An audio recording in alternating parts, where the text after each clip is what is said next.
Hello, and thank you for joining us for our first episode of the Fire Center of Excellence in Fort Sill's Fire Strong podcast. Fire Strong is a monthly podcast focused on highlighting and talking about topics affecting artillery soldier. I am Don Herrick. I'm Keith Pennell. And we are with the Fort Sill Public Affairs, and we're your hosts. Today in the studio, we have our guest, Jay Khalifeh, the Fort Sill's Army Substance Abuse Program Director. Jay, thank you for joining us from our premiere episode. Hey, thank you for having me. I've never been on a premiere episode of anything, so this is exciting for me. We're kind of excited about this, too. I feel like we should have a whole banner. We're going to have a whole marketing campaign. No, we're not. We're military. We don't do that. But thanks for joining us. And the topics we'll get to are important, but I want to make sure that our listeners to our inaugural program understand that if you know anything about me, and I've been at Fort Sill a long time, so there's some people that know me, I don't do anything completely seriously. There will be laughter, there will be some joking around. We understand we have to cover some heavy topics. Mm-hmm. So what this is about is news you can use, news that affects the fire force, news that affects the Fort Sill population and the surrounding area, because Lawton Fort Sill is one being, if you will. So, Jay, welcome and congratulations on being the first guest to Fire Strong. Again, thank you so much. I really want to make something worthwhile for the soldiers and civilians that are listening to this podcast, and something that they can use. And sure, it may be something more serious and more human. Not so much a lecture on substance abuse and drug and alcohol abuse, but more a discussion about how to live a healthier life and thrive. Well, tell me a little bit, because you and I know each other from way back when we were both here a long time ago. But for those just listening for the first time, hey, Fort Sill has a podcast. Let's check this out. Tell me a little bit about Jay Khalifeh and what you have done for the Army in your career. Well, I began as a soldier, believe it or not, many, many years ago, growing up in Detroit. And when I got tired of watching the Detroit Lions lose, I decided to join the Army in 1983. And I thought I'd join for a few years, but I ended up loving the Army and loving the atmosphere and loving soldiers. And I ended up staying for 5, but I also stayed in the reserves for an additional 18 years. Important question. What was your MOS? My MOS doesn't even exist anymore. That's how old I am. Wow. It used to be 72 Echo. 72 Echo was a telecommunications center operator in one of those vans. Oh, okay. So I was one of the first people to field a van called play on a computer. I didn't know what it was, but I was one of the first people back in 84, 85. And then I was amazed with another van they had. It was called a fax van.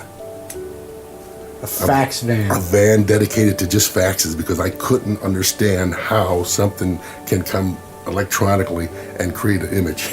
So for our young listeners, a fax is this thing where you could literally put a sheet of paper, it would go over the oh, never mind. Anyway, so then you were a reservist? I was a reservist, yeah, and but I ended up getting out of the Army after 5 years. The Army was very kind to me and helped me finish my master's degree. I have an MBA actually in business administration, but most of my other education has been with social work and counseling. I'm also a certified employee assistance counselor.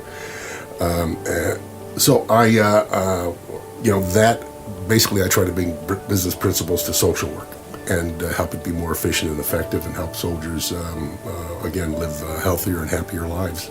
So what do you do now at Fort Sill? Right now, I'm the Army Substance Abuse Program Manager, and what that entails is I oversee different programs. One is the Prevention Education Training Program, which we get out there and try to build resiliency skills with communication skills, stress management, and things like that. And we can come back and talk about those things later on if you like. Also, the risk reduction program, where we look at different risk factors going on in the community and help educate commanders on how to mitigate those risk factors for the particular units, and also part of the Community Readiness and Resilient Council that supports soldiers in that regard, and helps, get senior mission commander involved in that whole process. We have the drug testing program, which we are the most popular for. Most folks know us for the drug test, and some folks, that's all they know us for. And they get up early in the morning on a Thursday or Friday, and they get tested, and those results come, to us, and we process them and send them off to Tripler. And then, they come back mostly negative, so that's good. Then we have the suicide prevention program, where we help soldiers find a purpose and reason why they're here and why they're part of a great army, and hopefully help them work through any kind of issues and help that purpose, help them overcome whatever immediate kind of stressors they may have impact in their lives. So those are the primary programs. And of course we have the employee assistance program also, which I didn't mention, which is a civilian counseling program where we try to help any DA civilians and their family members with whatever kind of issues that they may be dealing with, not just substance abuse issues, although the program was an outgrowth of the Drug-Free Federal Workplace Act. There's a bunch of other issues, like elder care is a big issue right now with the civilian workforce. How do I take care of my elderly mother or father or grandparents, and still, I'm able to work. So all these sorts of things, we try to impact lives positively and support soldiers and civilians within the community in ways not just related to substance abuse prevention. Very interesting. And for say, I know one of the things we want to hit specifically today is know your limits. Yeah. Along with some other things. So as we look at somebody, a soldier, family member, DA civilian, who may be listening to this and go, here we go, another, where they're going to preach to us about don't drink, don't drive, that kind of thing. That's not what know your limits necessarily is it? You're not saying don't drink. Drinking and driving, anybody will tell you is bad. Mm-hmm. But at least do it responsibly. We know you're going to drink if that's what you decide to do. Right. If you decide to drink, there are soldiers and young people out there and DA civilians who don't drink for whatever reason. But I would put forth, and tell me if I'm wrong, please, that more do drink than don't. And when you do, we're not telling you not to. We're telling you, A, to do it responsibly, and B, know your limits. So please tell me what know your limits is, because that's a fairly new campaign. Yeah, it's a DOD campaign. It's not just the Army. So, you brought up a very important point about the teetotalers. There's actually these are for the young kids again. These are people that don't drink at all, choose not to drink, and again, that's your choice. Okay, and about 25% of the population does not drink anymore, and for whatever reason, or never began drinking in the first place. And that segment of the population is actually growing, and so that's an interesting fact.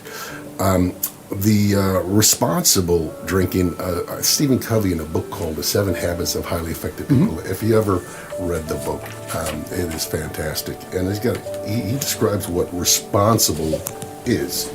You just break down the word into 2 words. Response able. Okay? Are you response able to control your drinking? Is it your response? Because once people have been drinking at a certain level for a certain amount of time, not moderately, but more abusively, they are no longer in control of themselves. I mean, if you've known anybody in your life that was an alcoholic or drug addict, they destroy their families, they destroy themselves, they destroy their their jobs and futures, and you can't talk sense into them because it has nothing to do with reasoning. I think Dean Swift once said, "You cannot reason a man out of something he's never been reasoned into." And drug addiction happens at a level of the brain, and again, this is from long-term abuse, generally speaking, happens in the area of the brain that's, geared towards and meted with our survival. So the rest of the brain basically works to make sure that part of the brain is satisfied. the areas of brain that are make us healthy, like with eating and eating the right foods and exercise, and all those neurochemicals that make us feel good are largely located in the center of the brain. The rest of the brain goes out and gets us what we need. And so when addiction happens, it happens in that area of the brain, and the rest of the body follows, because they read it as part of my survival. And that's the way they act. The word addiction means to give oneself up compulsively to something. It could be an activity too, like gambling. They give themselves up. You know what that means? I am no longer responsible for myself, right? I can between a stimulus and my behavior, there's a choice.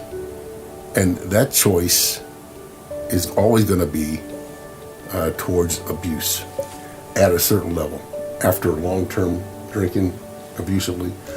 So that's why we have the prevention measures. That's why we do the classes that we do. That's why we do anything we can to keep them from that. And that's why there has to be consequences early on, when there's a DUI, because that's an indicator. Okay, a DUI.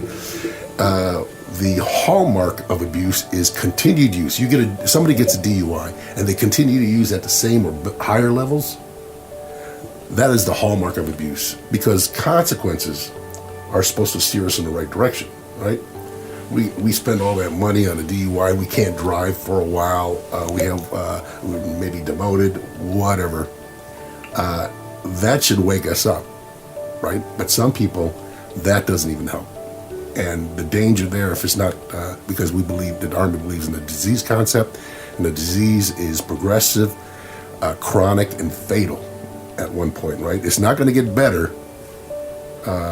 It's going to get worse. And generally speaking, you see that all the time, right? Unless it's arrested, unless it's dealt with. And that goes with problems in the workplace too. So, Jay, what about that person that finds themselves in that position, that they know that they're having an issue? Hey, who can they contact, or what resources do we have that they can use to get help? Yeah, so the substance use disorder clinical care used to be paired with the Garrison Army Substance Abuse Program, but now they're located at the clinic. And so you contact behavioral health like for any other behavioral issue. And, you can contact them and do that with very minimal consequences. A lot of people think there's going to be consequences associated, but a lot of the Army wants to encourage people to go get help when they need help, so they do a lot of great things to make sure that the soldier realizes that and is more more likely to go get the help that they need. And so I think everything starts at behavioral health, because this is a behavioral health issue. Along with depression and any other kind of disease, behavioral health takes care of it. But specifically within the behavioral health, there's the substance use disorder clinical care. So, thinking about, friends that have run into alcohol-related problems in the past, getting that help before you come across a life-changing incident like that, it's got to be a lot more beneficial to get that help before. Absolutely. And part of, the campaign is to help people. When you talk about responsible drinking, we're also talking about being honorable. And, if you look at the definition of what it is to serve honorably, it's with high respect, okay? And great esteem for being in the greatest army in the world. And, adherence to a standard, a set of principles that you have. And the Army, has their set of principles, and asking yourself, okay, will my actions, because I have a choice of my actions, will my actions make the Army look good or make the Army look bad? Will my actions make myself look good or myself look bad? And many times, a lot of soldiers' frustration is because what they want their lives to be about is not aligned with the life they're living. They're not living the type of life that they want to live, and they're frustrated with the day-to-day activities. And helping soldiers align that, what they want their lives to be about, and helping them find the actions to get there. There was a great exercise again in the 7 Habits of Highly Effective People. It's the second habit, begin with the end in mind. And they asked people to think about a funeral, your funeral, and you're walking in and you see all your family and friends and colleagues at work, and there's a casket in front, and you look in and it's you. And one by one, family members, work associates, community members, church members maybe, or religious members of your community go up and pay tribute to you. Think about what tribute statements you would like to hear from them, right? What would you want for these people in your lives, the important people in your lives, to say about you? And, I've done a lot of these classes over the years, and I discovered we're all pretty much the same. What do we want our colleagues to say about us? That we were there for them, we were willing to share everything, we supported them, we always made them look good, things like that, right? What do we want our family and our mothers and fathers to say about us? That we had integrity, we worked hard, we were always there, we loved them and they loved me, and they were patient with me, understanding with me, tactful with me, and the same goes with our children. The children we all want our children to know that we're going to be there for them anytime they need us, and that they can trust us. And so in that regard, we should all be helping each other get there, and how do we do that? We don't do that by getting sloppy drunk and being irresponsible for ourselves, and unable to control ourselves and our behaviors, and then blame everybody else for that. We get there by remembering what we want our lives to be about, and do some backward planning then, essentially. Yeah. How do I get my mom to say that? How do I get my dad to say that about me? How do I get my coworkers to say that about me? And so I can live a more fulfilling life. What is, as far as the No Limits, or Know Your Limits campaign, how do we get to, we figure the NCOs and the higher ranking soldiers should know, although, we see across the Army that they still have issues as well, as far as DUIs and alcohol-related incidents. But obviously we want to start with the younger generation. So how do we get to them and say, look, we're not trying to tell you not to drink. If you want to, and you're of legal age, do it, but just know your limits. What should they take away from that statement? To do it responsibly. I mean, have you ever seen anybody drunk? Do they look responsible? Sometimes I look in the mirror, and depending. Well, I got a card for you later. Like that. But we do our best, and soldiers are doing their best. Listen, they've been through a lot. Sure. This pandemic and the day-to-day and the constant changes, and the same thing with the civilian workforce now. It would be, if you lose your sense of balance and you lose your sense of purpose, it would be easy to understand now. But this is when it's more important than ever, and that's why that firm foundation of knowing what I want to be about, all that other crap that hits you, you can deal with it better because you have a firmer foundation in what you want your life to be about. And that's what this campaign is essentially about too, realizing that there's something bigger that I want to live my life for. The Army values and Team Sill values are important to me, and I want to live that way and live those values, and I want to exemplify those values. So when people see me on the streets, they say that, being a soldier in the Army is something that is worthwhile and something that maybe the young people can aspire to, because we are professionals. So, at Fort Sill, we push down to our first line leaders to be involved in your soldiers' lives and to kind of be aware of what they're doing.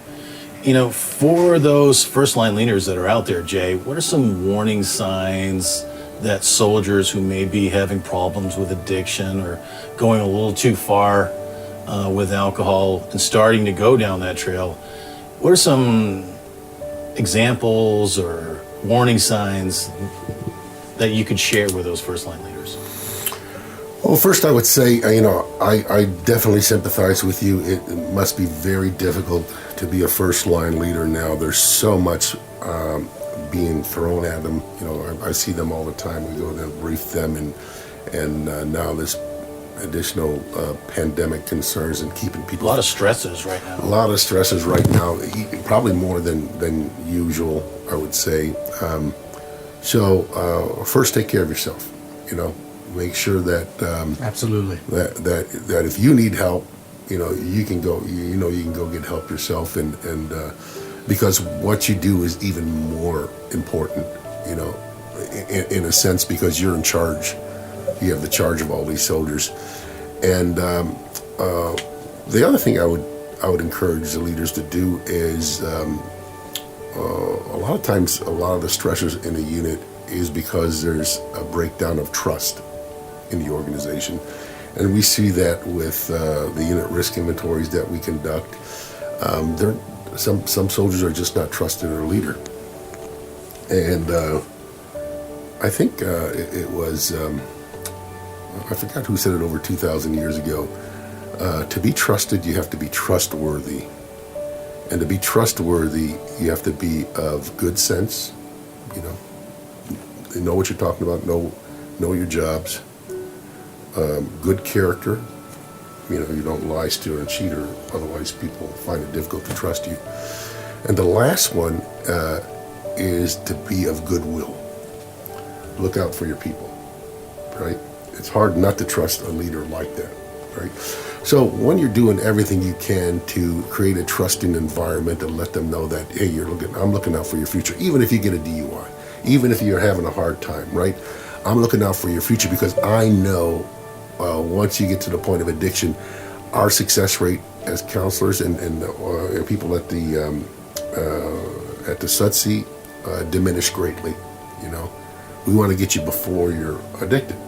And even wonder if they go into that category, what usually has to happen is they have to get away from the drug. They send them off to, inpatient for a month or longer, so they're away from that drug, so they can start thinking right again, and away from the substance or the activity that's causing the issues. And then when they get them back, they have them in the group sessions and they support them that way. So. There's an old adage, if it walks like a duck, talks like a duck, it's a duck. You ever hear that? Yeah.